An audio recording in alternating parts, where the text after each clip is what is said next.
14 नवंबर को अदालत के अंदर एक और मामला है हाईकोर्ट में, और अब मामला है फरीदाबाद 89 विधानसभा सीट। उसमें कहा कि विपुल गोयल ने चुनाव के दौरान धर्म के नाम पर लोगों से वोट मांगे, धर्म के आधार पर भ्रमित किया गया। विपुल गोयल ने बड़े अंतर से चुनाव में लखन सिंगला को हरा दिया था। हरियाणा के इतिहास में तो पहली बार है कि विधानसभा चुनावों को चुनौती दी गई हो। इस वीडियो में आगे बढ़ने से पहले आपको बहुत धन्यवाद कि आप हमारे वीडियोस को लाइक करते हैं, शेयर करते हैं, पसंद करते हैं, अपने कमेंट्स देते हैं।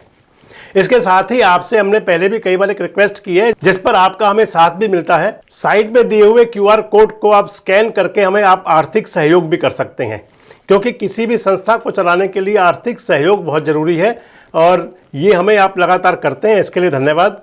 इसके साथ ही जो साथी हमें 4 अंकों में सहयोग करते हैं, हम उनके नाम अपने स्क्रीन पर भी प्रकाशित किया करेंगे। ये कुछ वो नाम हैं जिन्होंने पिछले दिनों में हमें आर्थिक सहयोग भेजा। दोस्तों नमस्कार, मैं संजय मग्गू और मौजूद हैं देश रोजाना के डिजिटल मीडिया मंच पर। 1 साल से ज्यादा हो चुका है हरियाणा का विधानसभा चुनाव हुए, 13 महीने हो चुके हैं। लेकिन अब चुनाव के बाद तमाम इलेक्शन पिटीशन इस समय हाईकोर्ट के मुहाने पर हैं और हरियाणा के अंदर खासकर पहली बार हो रहा है। इलेक्शन पिटीशन तो बहुत जाती रही हैं, पहली बार हो रहा है कि जब धर्म के आधार पर वोट मांगने यानी कि इलेक्शन की करप्ट प्रैक्टिस करना, ये बहुत सुर्खियों में है। पलवल का मामला भी चल ही रहा है। कल 12 नवंबर को पलवल का जो मामला था करण सिंह दलाल वर्सेस गौरव गौतम, उसके अंदर 7-11 की बहस हुई और ऑर्डर रिजर्व रखा गया। और अब कल यानी कि 14 नवंबर को अदालत के अंदर एक और मामला है हाईकोर्ट में, और अब मामला है फरीदाबाद 89 विधानसभा सीट। एक मंत्री के चुनाव को धर्म के आधार पर चुनौती पहले है पलवल से, और अब कैबिनेट मंत्री हैं विपुल गोयल। विपुल गोयल के चुनाव को भी चुनौती दी गई है। चुनौती दी है लखन सिंगला ने। लखन सिंगला यहां से कांग्रेस के कैंडिडेट थे। लखन सिंगला ने हाईकोर्ट के अंदर जो पिटीशन दायर की, उसमें कहा कि विपुल गोयल ने चुनाव के दौरान धर्म के नाम पर लोगों से वोट मांगे, धर्म के आधार पर भ्रमित किया गया। आपको बताऊंगा सारी बात की आधार क्या था, किस बात पे विपुल गोयल की इलेक्शन को चुनौती दी है लखन सिंगला ने। वैसे आपको बताते चले कि जो 8 अक्टूबर को रिजल्ट आया था, 8 अक्टूबर 2024 को विपुल गोयल ने बड़े अंतर से चुनाव में लखन सिंगला को हरा दिया था। लखन सिंगला चुनाव हार गए थे 2024 का जो चुनाव था। इससे पहले भी चुनाव लड़ चुके थे फरीदाबाद से, और उससे पहले भी उनको चुनाव में शिकस्त मिली थी। लेकिन चर्चा अभी इसी चुनाव की है, 2024 के विधानसभा चुनाव की।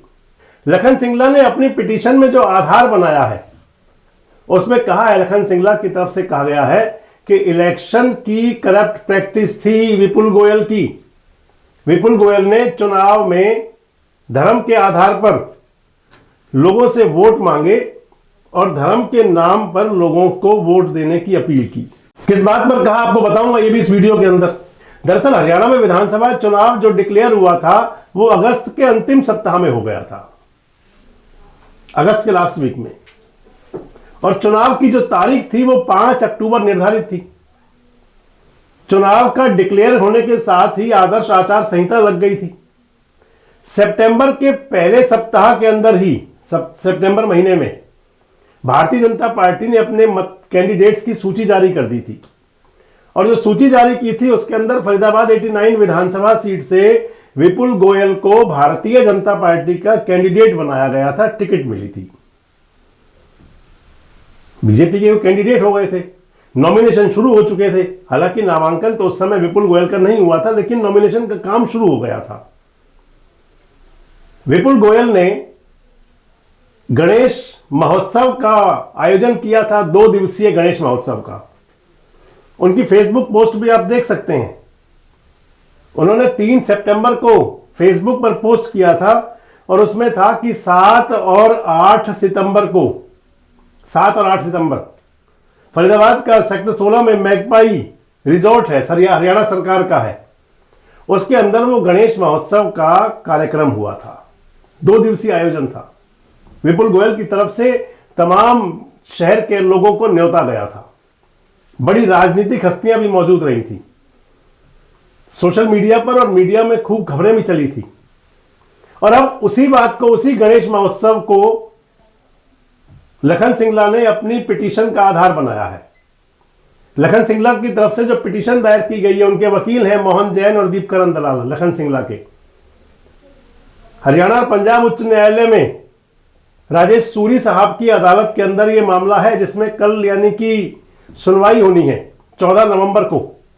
इस सारे मामले के लिए जो कल की तारीख है, इसमें जो 14 नवंबर की जो तारीख लगी है, उसमें बहस होनी है 7-11 की। सीपीसी की जो नियम 7 रूल 7 नियम 11 के तहत इसको चुनौती दी है विपुल गोयल ने। जो लखन सिंगला एक तरफ कह रहे हैं कि धर्म के नाम पर वोट मांगे, धर्म के आधार पर वोट मांगे, और कहा कि इस एक्ट को इलेक्शन की करप्ट प्रैक्टिस में माना जाए, चुनावी का भ्रष्ट आचरण। उस पर विपुल गोयल के वकील ने कहा है, विपुल गोयल की तरफ से कहा गया है कि ये पिटीशन सुनने लायक नहीं है, इसको निरस्त कर दिया जाना चाहिए। 7-11 लगाई हुई है और 7-11 पर कल बहस होगी 14 नवंबर को। अब महत्वपूर्ण बात आ जाएगी, क्योंकि विपुल गोयल तो कहेंगे कि वो गणेश महोत्सव का आयोजन तो पहले भी करते रहे हैं, लेकिन क्योंकि इस समय चुनाव डिक्लेयर हो चुका था और चुनाव प्रचार के दौरान आप मंदिर हमेशा जाते हैं, लेकिन चुनाव प्रचार में आपके मंदिर में जा करके वहां मंदिर में सभा करने को लेकर के उस पर चुनावी सभा करना, या वहां से मंदिर के अंदर से वोट मांगना, मस्जिद में से वोट मांगना, गुरुद्वारे गिरजाघर से वोट मांगना, उसको इलेक्शन की बैड प्रैक्टिस माना जाता है। तो मैं कह रहा था विपुल गोयल कह सकते हैं कि भैया वो तो हर साल करते हैं, लेकिन अब आप नहीं कर सकते थे। ऐसा ही कहा गया है शायद पिटीशन में लखन सिंगला की तरफ से। आपसे एक वीडियो और शेयर करूंगा और बताऊंगा कि आखिर सब है क्या। धर्म के आधार पर वोट मांगने की जो बात चली है, हरियाणा के इतिहास में तो पहली बार है कि विधानसभा चुनावों को चुनौती दी गई हो। क्या रीजन है उस सब के पीछे, और कितने कोर्ट में केस टिक सकते हैं, ये देखना होगा।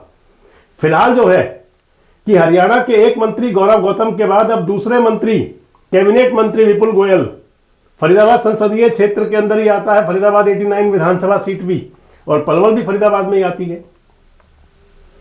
विपुल गोयल के चुनाव को धर्म के आधार पर वोट मांगने को लेकर के चुनौती है। 7-11 की बहस होगी, देखना होगा। 14 नवंबर नजर रहेगी अदालत क्या फैसला देती है। 7-11 रिजेक्ट होगी और या फिर लखन सिंगला जी की याचिका। आपको क्या लगता है? कमेंट्स बॉक्स में जरूर बताएं। जुड़े रहें हमारे साथ, देखते रहें देश रोजाना। हमारे साथ जुड़े रहने के लिए सब्सक्राइब करें देश रोजाना के YouTube चैनल को, और नई वीडियो की नोटिफिकेशन पाने के लिए बेल आइकन जरूर दबाएं। अगर आप ये वीडियो Facebook या Instagram पर देख रहे हैं तो पेज को लाइक और फॉलो जरूर करें और ज्यादा से ज्यादा शेयर करें।